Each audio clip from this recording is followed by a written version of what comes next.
মহেশখালীর মাতারবাড়ি কয়লাভিত্তিক বিদ্যুৎ প্রকল্পে জমি ও জীবিকা হারানো ৪৪ পরিবারের সদস্যরা স্থায়ী চাকরির দাবিতে প্রতিবাদ কর্মসূচি পালন করেছেন।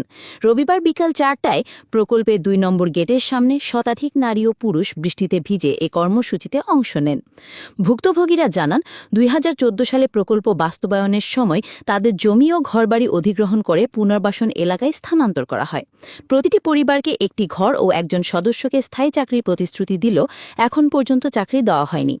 এমনকি ঘরের মালিকানার কাগজও বুঝিয়ে দেওয়া হয়নি। পুনর্বাসিত খদিজা বেগম বলেন, ঘর পেয়েছে কিন্তু খেয়ে বাঁচার উপায় নেই।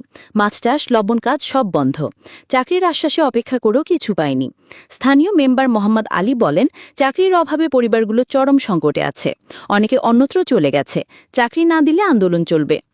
ঘণ্টাব্যাপী কর্মসূচি শেষে মহেশখালী জনসুরক্ষা মঞ্চ নেতৃবৃন্দ আন্দোলনকারীদের দাবি কর্তৃপক্ষের কাছে পৌঁছানোর আশ্বাস দিলে কর্মসূচি স্থগিত করা হয়।